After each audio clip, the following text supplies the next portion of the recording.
Hello everyone, स्वागत है आप सभी का। जैसा कि हम लोग कैलकुलस पढ़ रहे हैं और कैलकुलस में हमने 2 वीडियोस में सेट्स को कंप्लीट कर लिया है।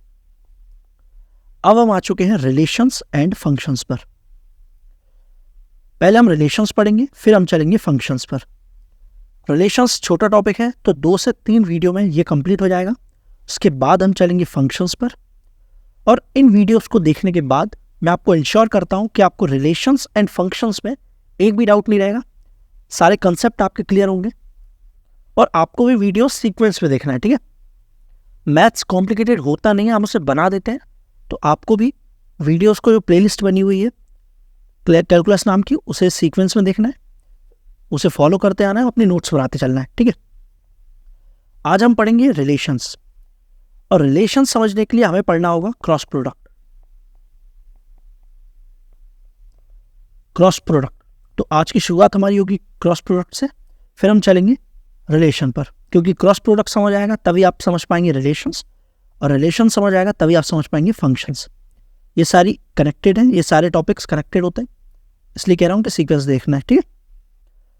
चलिए बढ़ते आगे, देखते हैं क्रॉस प्रोडक्ट क्या होता है। क्रॉस प्रोडक्ट, क्रॉस प्रोडक्ट क्या होता है? देखिए, क्रॉस प्रोडक्ट किन्हीं भी 2 सेट्स का होता है। जैसे यहाँ पर 2 सेट दिए हुए हैं, सेट ए जिसमें 3 एलिमेंट्स हैं 1 2 3, सेट बी जिसमें 2 एलिमेंट है A and B. Cross product को डिनोट कैसे करते हैं? इसे डिनोट करते हैं ए क्रॉस बी से। यहाँ पर एक क्रॉस है, ठीक है, मल्टीप्लाई नहीं है, तो क्या बोलेंगे इसे? ए cross B. A cross B में कौन कौन से एलिमेंट्स आएंगे?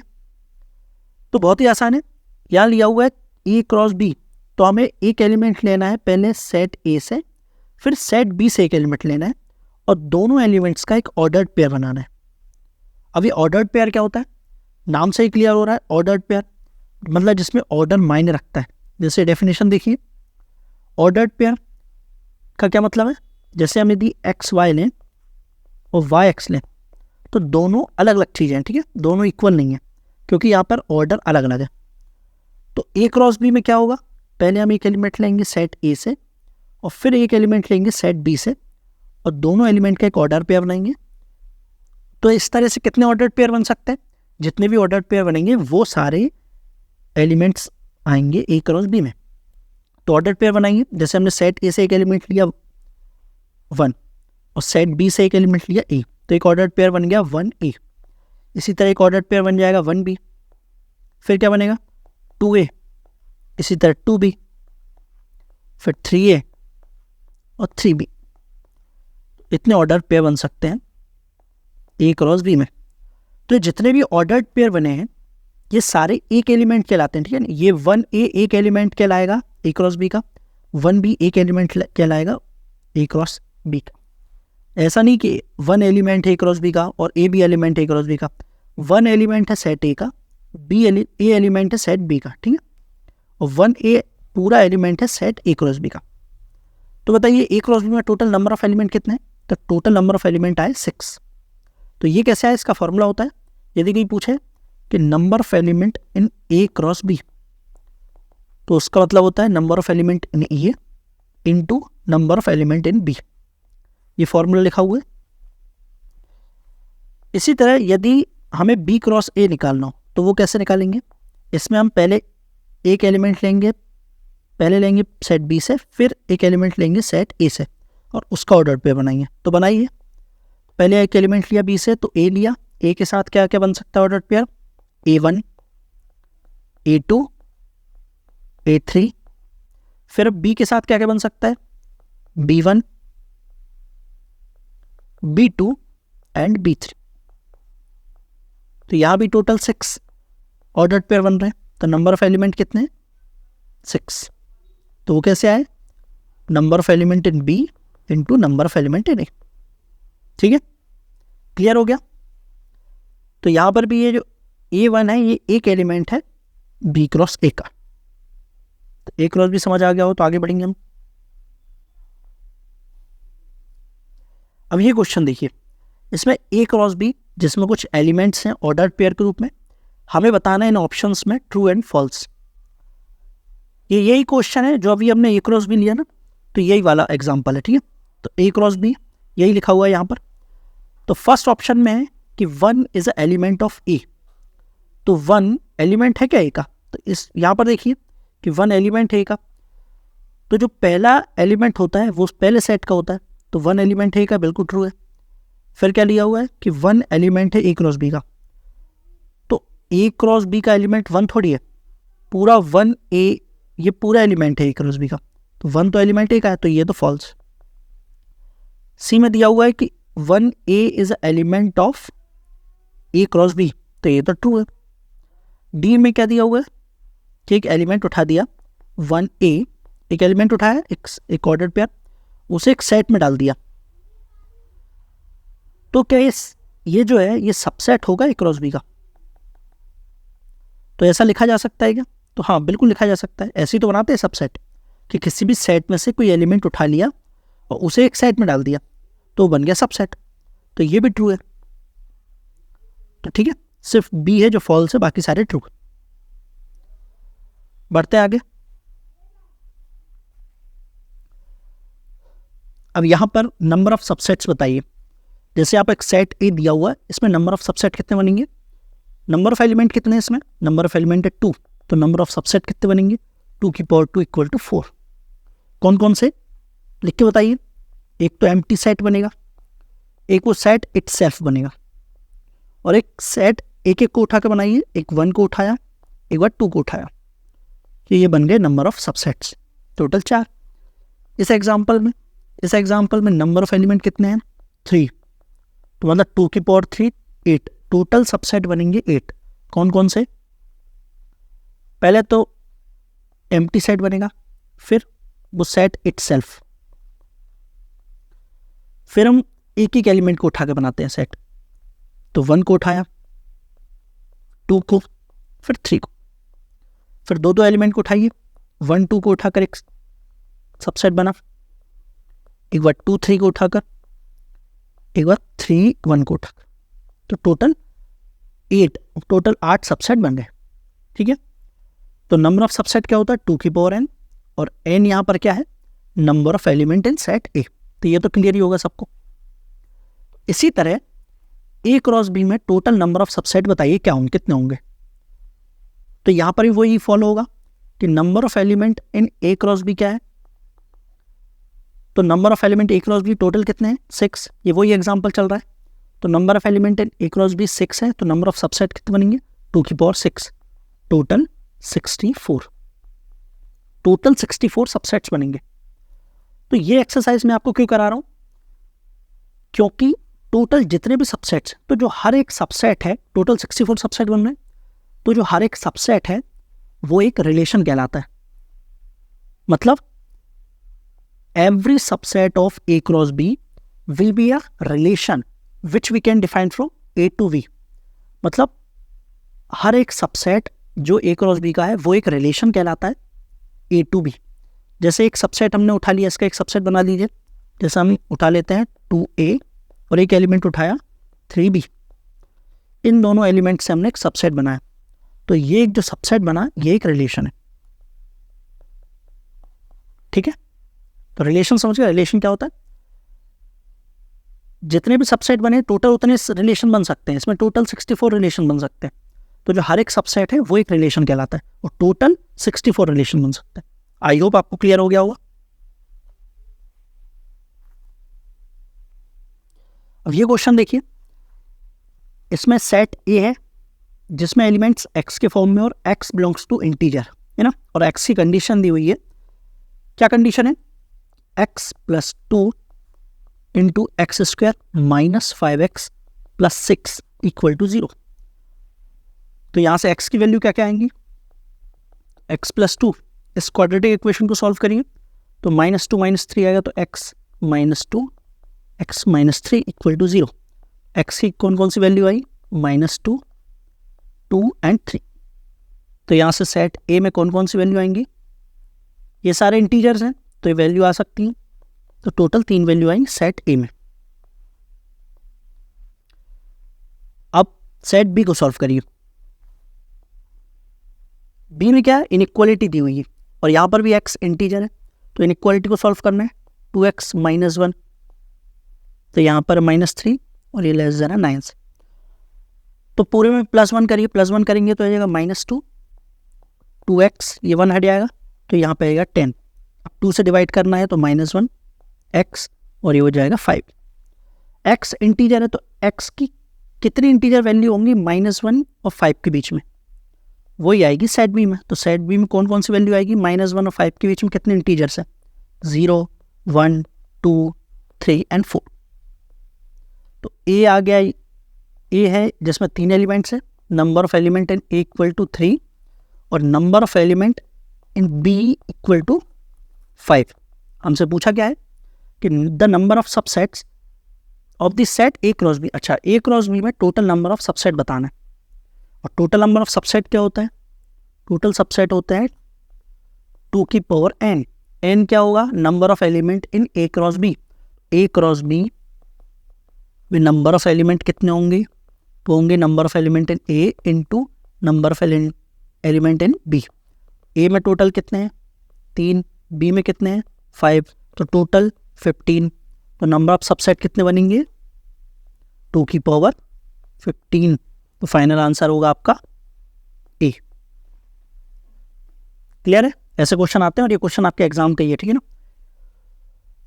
तो ये क्लियर है, तो बढ़ते हैं आगे। चलिए अब हम रिलेशन की डेफिनेशन देखते हैं। रिलेशन की डेफिनेशन क्या है, रिलेशन की डेफिनेशन में है कि a subset of A cross B, मतलब ए क्रॉस बी के सबसेट को ही रिलेशन कहा जाता है, और जितने भी सबसेट बनेंगे उतने रिलेशन हम डिफाइन कर सकते हैं। तो ये तो हमने पढ़ा भी है। अच्छा, रिलेशन को फिर डिनोट कैसे करते हैं, डिनोट करते हैं capital R double dot A to B। यदि रिलेशन A टू B है तो इसे डिनोट करेंगे ऐसे, या फिर कैपिटल R के आसपास स्मॉल में A एंड B। ये डिनोट करने के तरीके हैं, यदि रिलेशन A टू B है तो, यदि रिलेशन B टू A होगा तो B टू A होगा तो capital R B to A, ये कैपिटल के आसपास, कैपिटल R के आसपास स्मॉल B एट A, ये डिनोट करने के तरीके। ठीक है, तो डेफिनेशन समझ गए, subset of A cross B. A cross B जितने सबसेट है उतने रिलेशन होंगे। जैसे लास्ट क्वेश्चन देखिए, लास्ट क्वेश्चन में हमें निकालना था number of subsets of set A cross B. A cross B के सबसेट की संख्या निकालना था, तो मतलब हमें निकालना था relation from A to B. तो टोटल आंसर कितना आया था, हमें टोटल 2 की पावर 15 सबसेट्स बने थे, मतलब 2 की पावर 15 रिलेशंस। तो ये रिलेशन भी कह सकते हैं ना। तो डेफिनेशन क्लियर हुई, तो इसे थोड़ा जनरलाइज करते हैं। यह क्या लिखा हुआ है कि यदि number of element in A equal to m है और number of element in B equal to n है, तो बताइए number of element in A cross B, number of element कितने होंगे ए क्रॉस बी में, तो number of element in A into number of element in B, तो total m into n। अच्छा, A cross B में total mn elements हैं, तो number of subset कितने होंगे, तो बताइए कि number of subsets of A cross B, तो नंबर ऑफ सबसेट कितने होंगे 2 की पावर mn, और जितने सबसेट है उतने रिलेशन होंगे। तो हम कह सकते हैं कि number of relation from A to B, number of relation कितने होंगे, वो भी होंगे 2 की पावर mn। देखिए, यदि number of relation A to B निकालने को आए, number of relation A to B है तो हम सबसेट देखेंगे ए क्रॉस बी का, लेकिन यदि number of relation from B to A होगा तो हम सबसेट देखेंगे बी क्रॉस ए का। ये बात ध्यान रखना है, क्योंकि ए क्रॉस बी इक्वल नहीं होता बी क्रॉस ए के, क्योंकि ऑर्डर मायने रखता है, ऑर्डर पे बनते हैं। तो यदि हमें रिलेशन ए टू बी निकालना है तो हम सबसेट देखेंगे ए क्रॉस बी का, और यदि रिलेशन बी टू ए निकालना है तो हम सबसेट देखेंगे बी क्रॉस ए के। ये भी आपको ध्यान रखना है। तो समझ आ गया आपको, बढ़ते हैं आगे। अब देखते हैं विजुअल रिप्रेजेंटेशन, या ऐसे एरो डायग्राम भी कहते हैं। विजुअल रिप्रेजेंटेशन देखना है किसी रिलेशन का, तो इसके लिए हम एग्जांपल देखते हैं। मान लीजिए एक सेट ए है जिसमें एलिमेंट है हमारे पास 1, 2, 3, और एक सेट बी है जिसमें एलिमेंट है हमारे पास ए एंड बी। तो बताइए ए क्रॉस बी में कौन कौन से एलिमेंट्स आएंगे, ए क्रॉस बी में कितने ऑर्डर्ड पेयर बनेंगे, तो 1A 1b, इसी तरह 2a, 2b, 3a और 3b। टोटल कितने ऑर्डर्ड पेयर बने? टोटल 6। तो नंबर ऑफ सबसेट हुए 2 की पावर 6, मतलब 64। टोटल 64 सबसेट मतलब 64 रिलेशन। तो हम एक सबसेट इसमें से लेते हैं। तो हमने एक सबसेट लिया। सबसेट कैसे बनता है? एलिमेंट्स को उठाकर। हमने एक एलिमेंट उठाया 2a, एक एलिमेंट उठाया 3b, इससे हमने एक सबसेट बना दिया। हर एक सबसेट एक रिलेशन कहलाता है, तो इसे हम R से डिनोट कर सकते हैं। तो ये एक रिलेशन है। अब इस रिलेशन को हमें एरो डायग्राम में रिप्रेजेंट करना है। एरो डायग्राम में रिप्रेजेंट कैसे करते हैं? सबसे पहले ऐसे 2 इलिप्स बनाएंगे, एक सेट A को दर्शाएगा, एक सेट B को। तो फर्स्ट इलिप्स सेट A को बता रहा है, तो सेट A में जितने भी एलिमेंट्स हैं वो उस इलिप्स में लिख देंगे। सेट B ये वाला इलिप्स है, तो इसमें सेट B में जितने एलिमेंट्स हैं वो सेट B में लिख दिया। अब ये रिलेशन को देखिए, इस रिलेशन में क्या बोला गया? रिलेशन बताया गया है 2 to A और 3 to B। तो इसे एरो डायग्राम से रिप्रेजेंट करेंगे। कैसे? 2 to A है, तो 2 को एरो से A को हम मिला देंगे, तो ये एरो डायग्राम हो गया। इसी तरह 3 to B, 3 को B से एरो डायग्राम द्वारा मिला दिया। तो ये रिप्रेजेंट कर दिया हमने एरो डायग्राम के द्वारा इस रिलेशन को। टोटल 64 रिलेशन बन सकते हैं, तो हम 64 तरीके के रिलेशन बना सकते हैं और उन रिलेशंस को हम ऐसे एरो डायग्राम में रिप्रेजेंट कर सकते हैं। आई होप आपको क्लियर हुआ होगा। ये तो मैंने एक एग्जांपल लिया है रिलेशन का, ऐसे आप 64 तरीके के रिलेशन बना सकते हैं। आगे बढ़ते हैं। अब ये क्वेश्चन देखिए, इसमें भी हमें एरो डायग्राम में बताना है इस रिलेशन को। इसमें सेट A है जिसमें 3 एलिमेंट है, तो number of element in set A 3 और number of element in B equal to 3। तो total number of element in A cross B कितने हैं? 9। अच्छा, तो टोटल सबसेट कितने बनेंगे, मतलब टोटल रिलेशन कितने बनेंगे? 2 की पावर 9, मतलब 512। तो इन रिलेशंस में से एक रिलेशन हमें दिया हुआ है। इस रिलेशन को हमें एरो डायग्राम में दर्शाते हैं। पहले सेट A, जिससे हम एक इलिप्स में लिखेंगे। कौन कौन से एलिमेंट्स हैं? एलिमेंट्स है 1 2 3। और एक सेट B है जिसमें एलिमेंट्स है A B C। अब रिलेशन में क्या दिया हुआ है? रिलेशन में 1 की मैपिंग की हुई है A के साथ, तो 1 की मैपिंग हम A के साथ कर देंगे एरो के द्वारा, और 2 की मैपिंग दी हुई है B के साथ, तो 2 की मैपिंग हमने B के द्वारा B से कर दी। तो ये हो गया एरो डायग्राम इस रिलेशन का, रिलेशन A to B। ठीक है, क्लियर है? बढ़ते हैं आगे।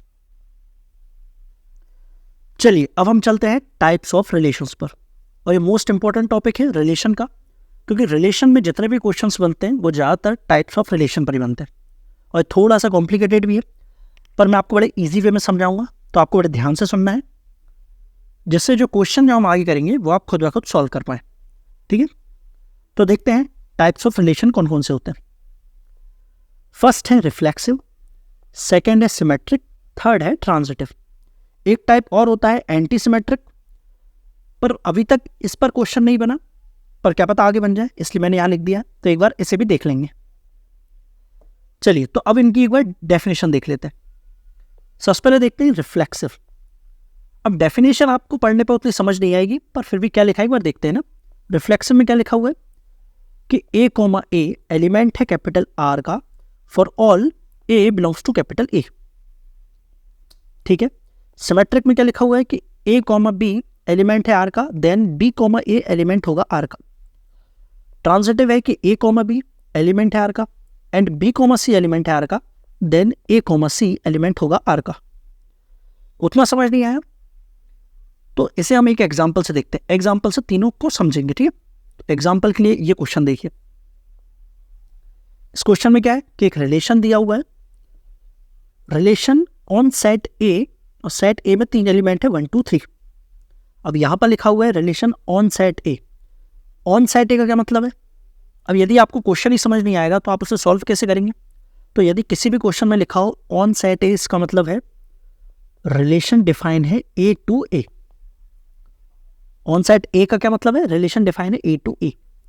अब मैंने आपको बताया था जब भी रिलेशन दिया हो ए टू बी तो हम ए क्रॉस बी के सबसेट्स को देखते हैं। अब यहाँ पर ए टू ए है, मतलब हम ए क्रॉस ए के सबसेट्स को देखेंगे। तो पहले तो आप मुझे बताइए, मुझे बताइए कि नंबर ऑफ एलिमेंट कितने हैं ए क्रॉस ए में? ए क्रॉस ए में नंबर ऑफ एलिमेंट है, number of element in A into number of element in A, दोनों सेम है ना। तो कितने हैं? 3 3 है, 3 क्रॉस 3 मतलब 9। तो टोटल नंबर ऑफ एलिमेंट है ए क्रॉस ए में 9। तो नंबर ऑफ सबसेट कितने होंगे? 2 की पावर 9। मतलब टोटल सबसेट मतलब नंबर ऑफ रिलेशन। तो जो 512 टोटल रिलेशंस हैं उनमें से एक रिलेशन हमें दिया हुआ है ये। तो अब समझे आप क्वेश्चन क्या कह रहा है? तो जो ये रिलेशन है इसे बताना है कि ये रिफ्लेक्सिव सिमेट्रिक ट्रांजिटिव है कि नहीं। ठीक है, तो थोड़ा क्लीन कर देता हूं इसे।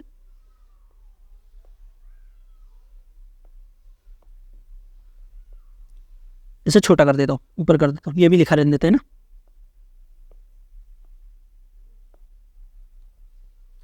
चलिए, तब क्वेश्चन समझ आ गया। तो बताइए रिलेशन रिफ्लेक्सिव सिमेट्रिक ट्रांजिटिव है कि नहीं। तो सबसे पहले हम देखें हमें क्या क्या बताना है। हमें बताना है रिफ्लेक्सिव, फिर बताएंगे सिमेट्रिक, फिर बताएंगे ट्रांजिटिव।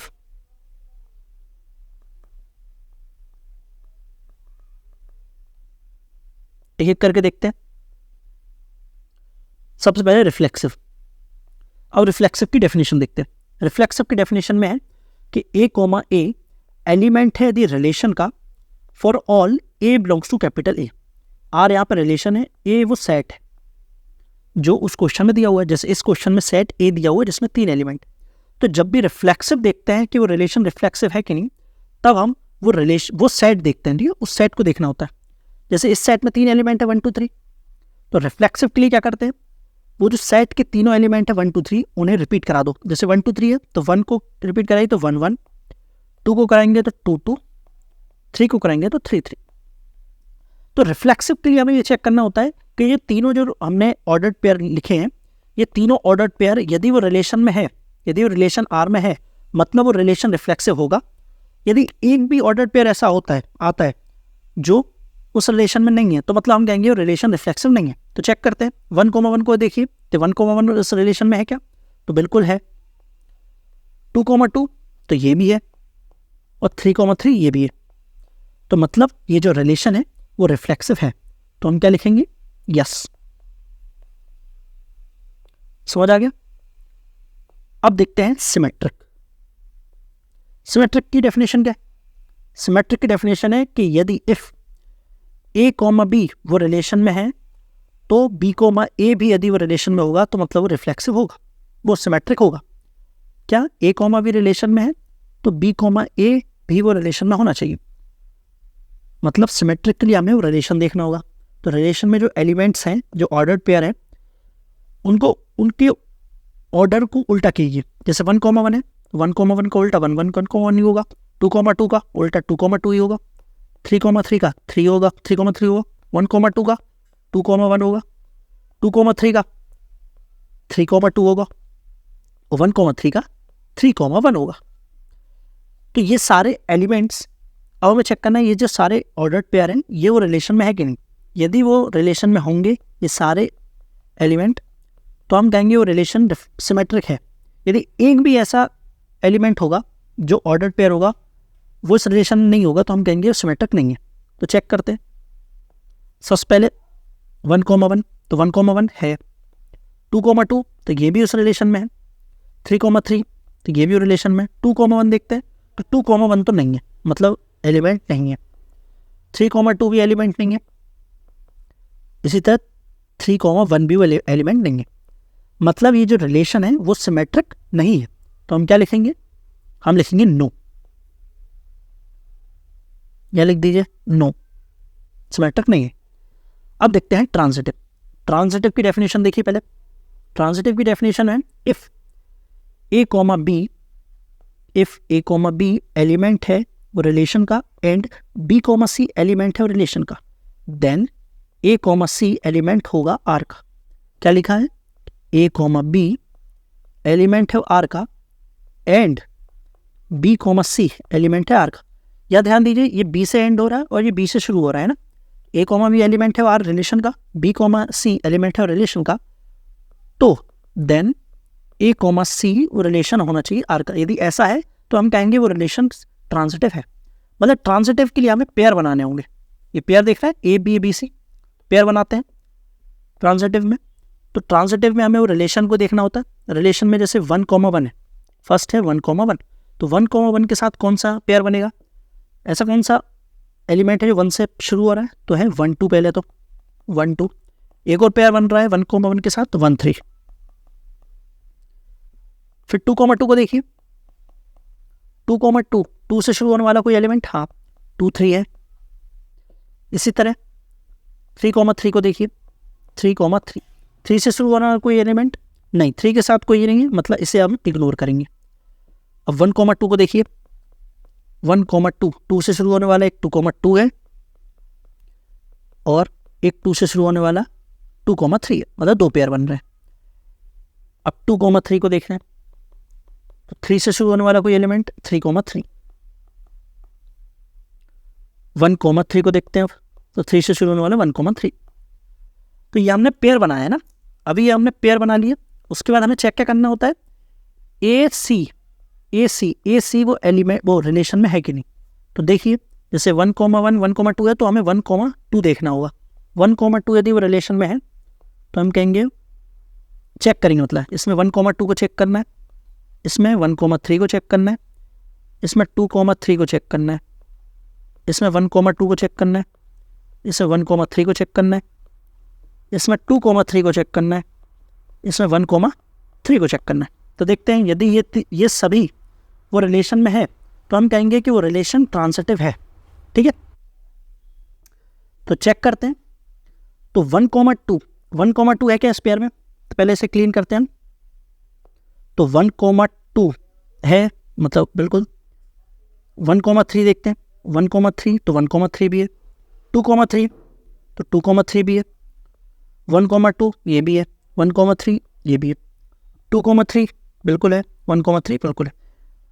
3,3 के साथ तो कोई पेयर बना नहीं, इसलिए हम चेक नहीं करेंगे। ठीक है, तो मतलब ये सारे एलिमेंट्स उस रिलेशन में है, मतलब हम कहेंगे कि ट्रांजिटिव है, तो हम कहेंगे यस।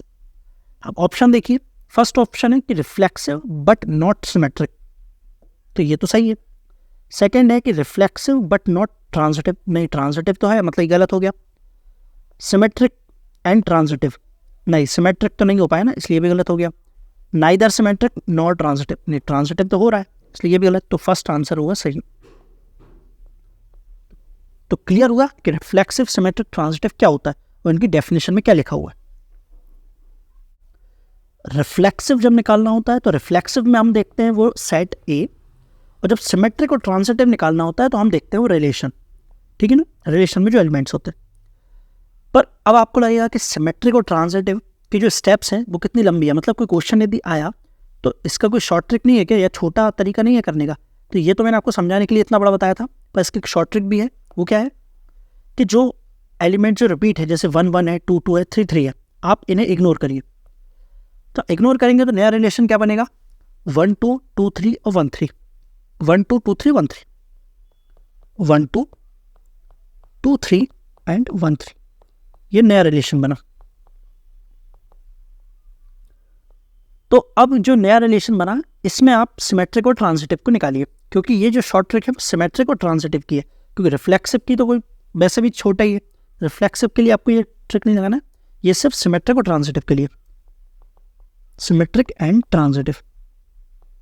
तो चेक करिए सिमेट्रिक में क्या करना होता है, ये जो रिलेशन में एलिमेंट्स दिए होते हैं उनके ऑर्डर को उल्टा करिए और चेक करिए रिलेशन में है कि नहीं। जैसे 1 2 है, 2 1 को देखना है, 2 3 है तो 3 2 को देखना है, 1 3 है तो 3 1 को देखना है।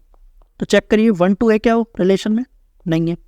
3 2 ये भी नहीं है, 3 1 ये भी नहीं है, मतलब ये सिमेट्रिक नहीं है, नो। ट्रांजिटिव देखिए, ट्रांजिटिव में क्या करना पड़ता है, पेयर बनाते हैं। तो 1 2 के साथ कोई पेयर बन रहा है, 1 2 के साथ 2 3, एक पेयर बना। 2 3 के साथ कोई पेयर नहीं, कोई पेयर नहीं बना। इसी तरह 1 3 के साथ भी कोई पेयर नहीं बना, मतलब इन्हें इग्नोर करना है। बस इसे देखिए पेयर बन गया 1 2 2 3, तो 1 3 उस रिलेशन में है क्या, तो 1 3 है, मतलब ये रिलेशन ट्रांजिटिव होगा। यस, जितने पेयर बनेंगे उतना उसी को चेक करना है, ठीक है ना। जिनके पेयर नहीं बने उन्हें इग्नोर करना है। तो ये तो आसान हो गया, जैसे हमने इन तीनों को इग्नोर किया तो जो नया सेट बना छोटा, तो ये कितनी जल्दी चेक हो गया। तो ये शॉर्ट ट्रिक समझ गए। ऐसा क्यों किया वैसे, क्योंकि आप देखिए जो 1 1 2 2 और 3 3 है, क्योंकि जब सिमेट्रिक में 1 1 2 2 3 3 में जब हम इनको उल्टा करते हैं तो सेम ही एलिमेंट आ जाते हैं ना। 1 1 को उल्टा 1 1, 2 2 को उल्टा 2 2, 3 3 का 3 3, तो डबल से चेक करने की जरूरत क्या है, तो इसलिए हमने इसे इग्नोर कर सकते हैं। ट्रांजिटिव में ऐसा क्यों, क्योंकि ट्रांजिटिव में आप देखिए जब हम पेयर बनाते हैं 1 1 के साथ जिसका भी पेयर बनाएंगे, 1 1 का जैसे 1 2 के साथ पेयर बना, तो जो नया हमें जिस चेक करते हैं वो तो यही के एलिमेंट आ जाता है ना 1 2, जैसे 1 1 के साथ 1 3, तो यही चेक करना हो रहा है 1 3। 2 2 के साथ 2 3 का पेयर बन रहा है, तो जब नया जो AC बनता है वो भी 2 3 बन रहा है ना।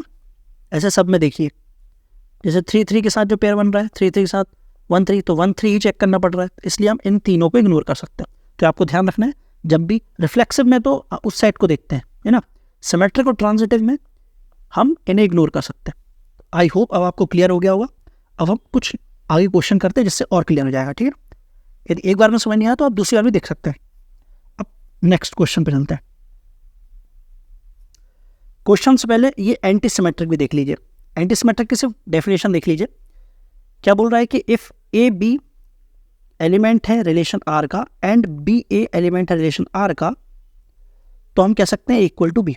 तो बस ये एक डेफिनेशन ध्यान रख लीजिए, ये एंटी सिमेट्रिक की। अभी तक क्वेश्चन नहीं बना पर क्या पता बन जाए, इसलिए मैंने डेफिनेशन डाल दी। क्वेश्चन देखिए, अभी एक रिलेशन दिया हुआ है, हमें चेक करना है रिफ्लेक्सिव, सिमेट्रिक, ट्रांजिटिव। सबसे पहले हम देखेंगे रिफ्लेक्सिव। रिफ्लेक्सिव के लिए हम वो सेट देखते हैं 1 2 3 है, तो हम चेक करेंगे 1 1 2 2 3 3।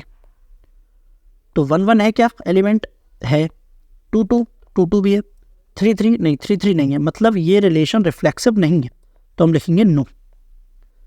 अब चेक करेंगे रिफ्लेक्सिव, सिमेट्रिक। सिमेट्रिक के लिए वो रिलेशन देखते हैं और रिलेशन में जितने भी एलिमेंट्स हैं उनके ऑर्डर को उल्टा करके फिर चेक करते हैं। पहले तो इग्नोर करिए 1 1 और 2 2 को, अब सिर्फ इन दोनों को देखिए। तो 1 2 का उल्टा 2 1, 2 3 का उल्टा 3 2। चेक करिए 2 1 है क्या। अब चेक भी सिर्फ इन्हीं में करना है ना, इन्हें छोड़ दीजिए, चेक सिर्फ इनमें करिए, नहीं है 2 1 3 2, तो 3 2 भी नहीं है, मतलब सिमेट्रिक भी नहीं है, तो हम लिखेंगे नो। अब देखेंगे ट्रांजिटिव। ट्रांजिटिव में पेयर बनाते हैं, इन्हें इग्नोर किया, अब पेयर बनाइए 1 2 के साथ, तो 1 2 के साथ पेयर बन रहा है 2 3 का, फिर 2 3 के साथ पेयर बन रहा है कोई नहीं, पेयर कोई नहीं बन रहा है, मतलब इग्नोर करना है। तो 1 2 2 3, तो 1 3 एलिमेंट है क्या, तो 1 3 एलिमेंट नहीं है, मतलब ये ट्रांजिटिव भी नहीं है, नो। तो आंसर देखिए अब, रिफ्लेक्सिव बट नॉट सिमेट्रिक नहीं, रिफ्लेक्सिव बट नॉट ट्रांजिटिव नहीं, सिमेट्रिक एंड ट्रांजिटिव नहीं, नाइदर सिमेट्रिक नॉर ट्रांजिटिव, हाँ ना तो सिमेट्रिक है ना ट्रांजिटिव, और रिफ्लेक्सिव भी नहीं है, लेकिन ऑप्शन में से भी ये थे, तो आंसर आ गया डी। समझ गए, बढ़े आगे।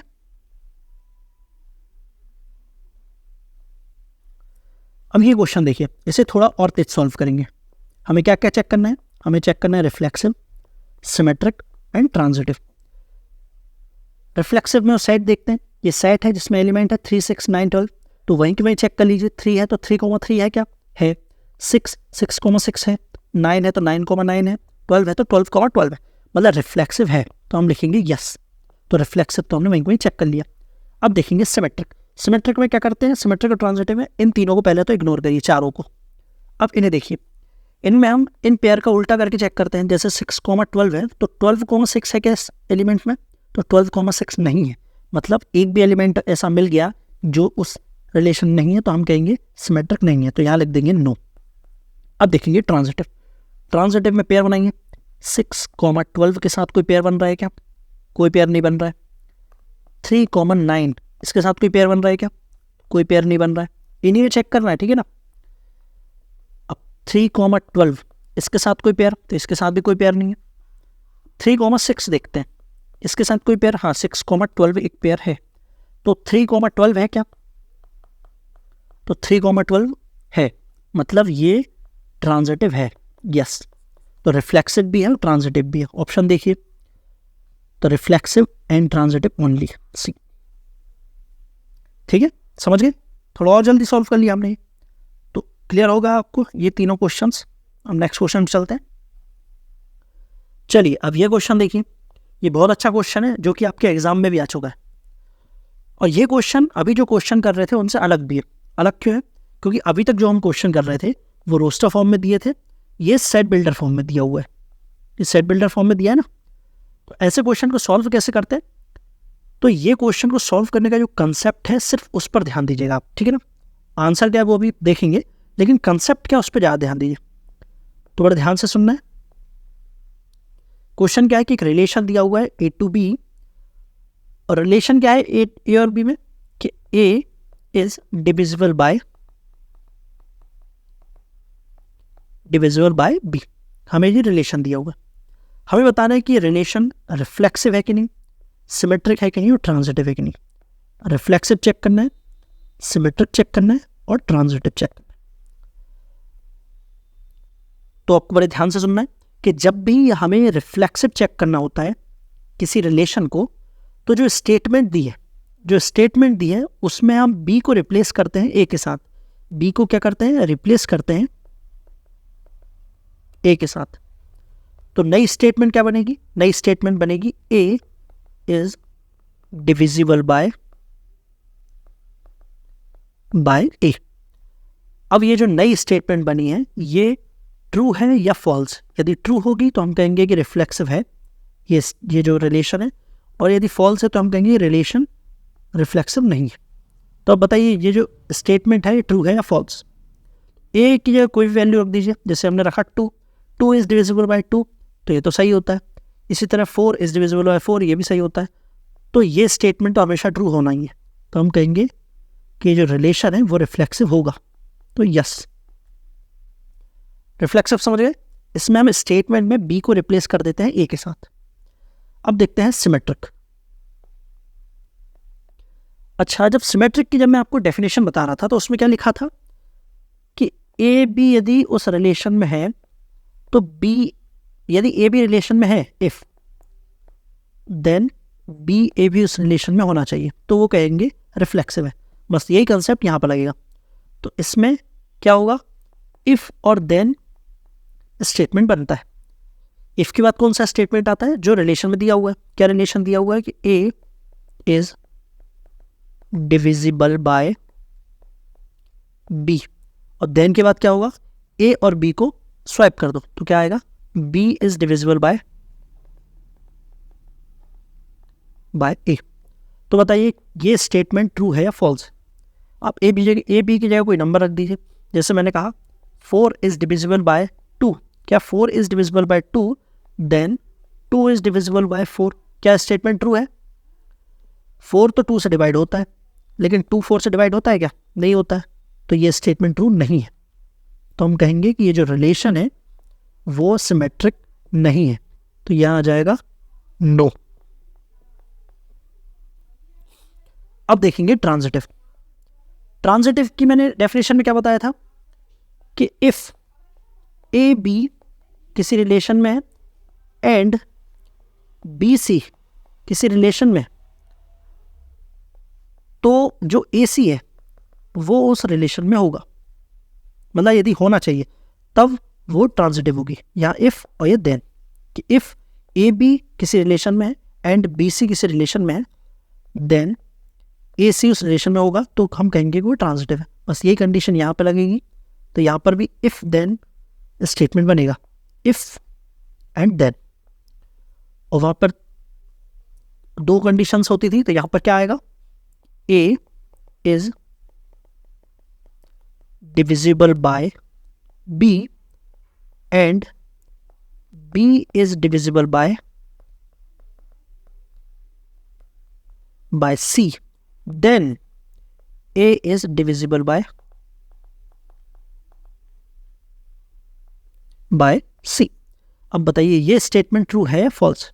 अब A B C की जगह कोई वैल्यू रख दीजिए, जैसे A की जगह हमने रखा 8, B की जगह 4, B की जगह 4, C की जगह 2, A की जगह 8 एंड, तो बताइए स्टेटमेंट ट्रू है फॉल्स? मतलब 8 is divisible by 4 and 4 is divisible by 2, then 8 is divisible by 2, क्या ट्रू है? तो हाँ बिल्कुल ट्रू है। आप कोई सा और दूसरा नंबर भी रख के देख सकते हैं, तो ये स्टेटमेंट हमेशा ट्रू आना है, तो हम कहेंगे कि ये ट्रांजिटिव है, तो आएगा यस। तो इसका फाइनल आंसर क्या आएगा? रिफ्लेक्सिव है, सिमेट्रिक नहीं है, इंट्रांजिटिव। तो कंसेप्ट समझे। रिफ्लेक्सिव के लिए क्या करते हैं? बी को रिप्लेस कर दें ए के साथ। सिमेट्रिक में क्या करते हैं? इफ एंड देन स्टेटमेंट बनता है। इफ के बाद तो जो स्टेटमेंट दिया वो, देन के बाद ए और बी को रिप्लेस कर देते हैं, फिर देखते हैं स्टेटमेंट ट्रू है या फॉल्स। और ट्रांजिटिव में क्या होता है? हमें 2 स्टेटमेंट चाहिए होती है, उसके बाद ए और सी को देखते हैं, ठीक है ना। आई होप आपको क्लियर हो गया होगा। अब बढ़ते हैं आगे। अब ये क्वेश्चन देखिए, ये क्वेश्चन क्या कह रहा है? अल्फा की किस वैल्यू के लिए ये जो रिलेशन है, रिलेशन क्या है? x to y, और एक्स वाई में कंडीशन है 3x plus alpha y is a multiple of 7। ये जो रिलेशन है अल्फा की किस वैल्यू के लिए इक्विवेलेंस रिलेशन होगा। अब ये इक्विवेलेंस रिलेशन क्या होता है? ऐसा रिलेशन जो रिफ्लेक्सिव भी हो, सिमेट्रिक भी हो और ट्रांजिटिव भी हो, तीनों उस रिलेशन को हम कहते हैं इक्विवेलेंस रिलेशन। तो हमें बताना है कि अल्फा की कौन सी क्या वैल्यू रखें जिससे रिलेशन इक्विवेलेंस बन जाए। तो पहले तो रिलेशन लिखते हैं। रिलेशन क्या है? x to y, relation x to y है, और एक्स वाई में कंडीशन है कि 3x plus alpha y is a multiple of 7। अब ये भी सेट बिल्डर फॉर्म में दिया हुआ है, और ये रिलेशन इक्विवेलेंस रिलेशन है। हमें अल्फा की वैल्यू बताना है। इक्विवेलेंस रिलेशन है मतलब रिफ्लेक्सिव भी होगा, और मैंने बताया था रिफ्लेक्सिव में क्या करते हैं।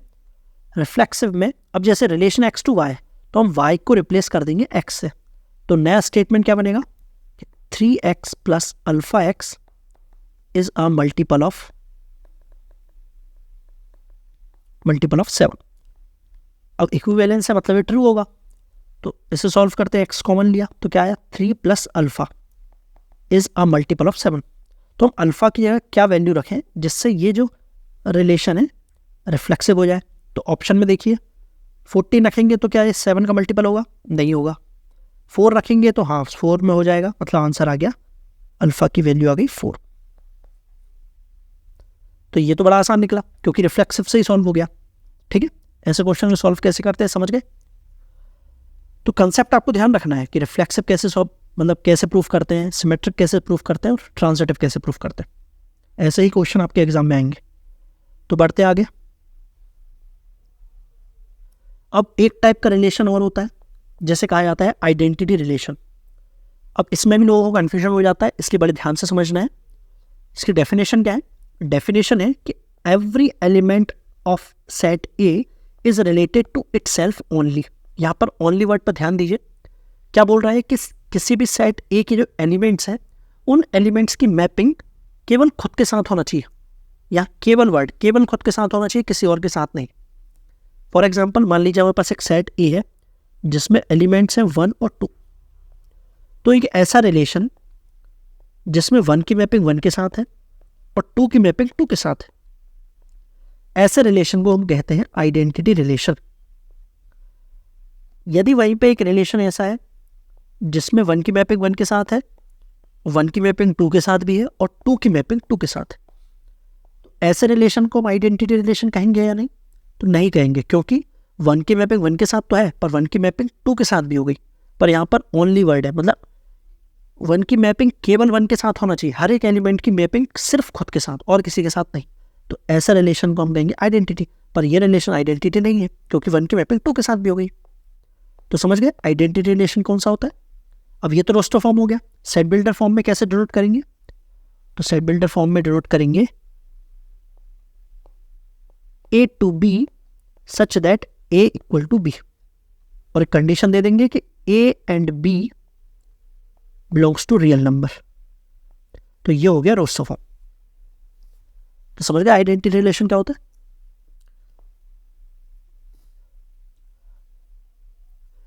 अब इसी में कई लोगों को कंफ्यूजन होता है आइडेंटिटी रिलेशन और रिफ्लेक्सिव रिलेशन में।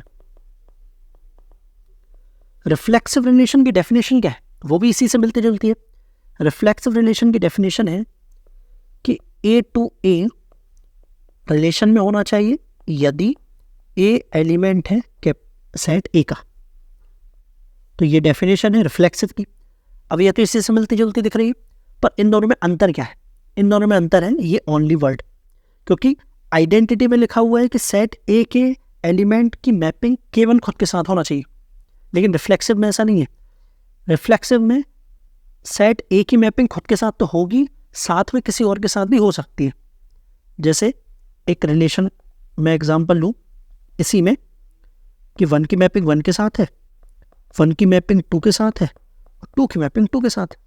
तो ये रिलेशन आइडेंटिटी तो नहीं है, लेकिन रिफ्लेक्सिव होगा।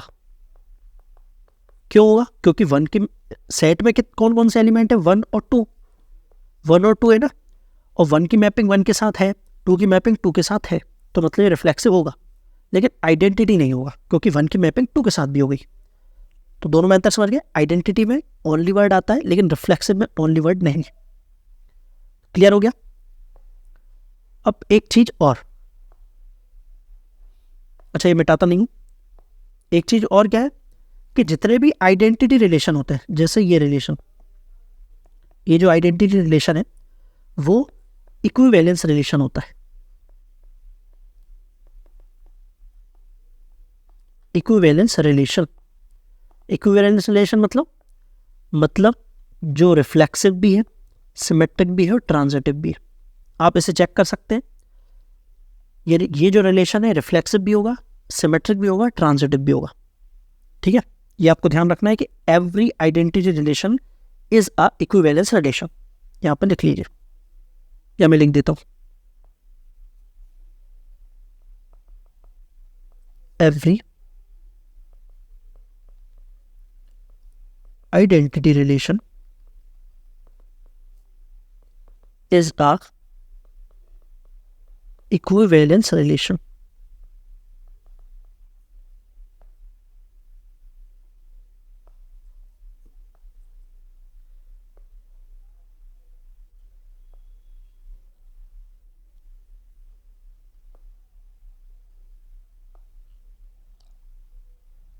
ठीक है, आज की वीडियो में जो भी हमने पढ़ा उसे रिवाइज करते हैं और रिवाइज करने के बाद ये वीडियो को यहीं पर समाप्त करते हैं। फर्स्ट क्या है कि relations are subset of A cross B. तो ये तो रिलेशंस की डेफिनेशन भी है। ए क्रॉस बी के जो सबसेट्स होते हैं उन्हीं को कहा जाता है रिलेशन। सेकेंड है कि number of subsets of A cross B equal to होता है नंबर ऑफ रिलेशंस। तो ये भी ठीक है कि ए क्रॉस बी के जितने भी सबसेट होंगे उतने हम सबसेट डिफाइन कर सकते हैं ए टू बी। ठीक है। थर्ड है कि number of subset equal to होता है 2 की पावर n। फोर्थ है कि number of element in A cross B equal to होता है number of element in A into number of element in B.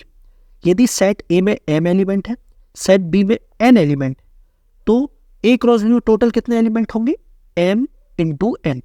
और यदि m इंटू n एलिमेंट है ए क्रॉस बी में, तो नंबर ऑफ सबसेट कितने होंगे, 2 की पावर mn। और जितने सबसेट है उतने ही रिलेशन होते हैं। तो फिफ्थ यही है कि number of relation which can be defined from A to B is 2 की पावर mn। सिक्स्थ है कि relation can be represented in roster as well as set builder form. तो ये भी हमने देखा, कुछ क्वेश्चन हमने रोस्टर फॉर्म वाले किए थे, कुछ क्वेश्चन हमने सेट बिल्डर फॉर्म वाले किए थे। क्लियर है। लास्ट है कि arrow starts from anywhere and ends anywhere. इसका क्या मतलब है, जो हमने एरो डायग्राम देखा था किसी भी रिलेशन को बताने का, मान लीजिए एक एरो डायग्राम बनाते हैं, जैसे एक सेट ए है जिसमें एलिमेंट है 1 2 3 और एक सेट बी है जिसमें एलिमेंट है ए बी। क्या है, ए और बी, ये सेट बी है। तो जो एरो है वो कहीं से भी जा सकता है, कहीं से भी शुरू हो सकता है, कहीं भी जा सकता है। जैसे 1 की मैपिंग ए के साथ भी हो सकती है, 1 की मैपिंग बी के साथ भी हो सकती है। इसी तरह 2 की मैपिंग ए के साथ भी हो सकती है, 2 की मैपिंग बी के साथ भी हो सकती है। इसी तरह 3 की मैपिंग ए के साथ भी हो सकती है और 3 की मैपिंग बी के साथ भी हो सकती है। तो यही कहना चाहता है ये लास्ट वाला पॉइंट। तो आई होप आपको समझ आ गया होगा सभी। चलिए तो फिर ये वीडियो हम यहीं पर समाप्त करते हैं। अभी तक जितना भी मैंने आपको पढ़ाया, यदि आपको पढ़ाया हुआ अच्छा लगे, पढ़ाने का तरीका अच्छा लग रहा है, तो आपको वीडियो को शेयर भी करना है फ्रेंड्स के साथ, ठीक है। और कमेंट सेक्शन में बताना है कहाँ पर आपको समझ आया या कौन सा टॉपिक या किस जगह पे आपको समझ नहीं आ पाया, ठीक है। मैं रिप्लाई जरूर करूँगा। और यदि आपको पसंद आया तो वीडियो को लाइक जरूर करना और चैनल को सब्सक्राइब करना। अब नेक्स्ट क्या करेंगे हम स्टार्ट? नेक्स्ट करेंगे डोमेन, कोडोमेन एंड रेंज। तो मिलते हैं नेक्स्ट वीडियो में। आज की वीडियो में इतना ही। Thank you.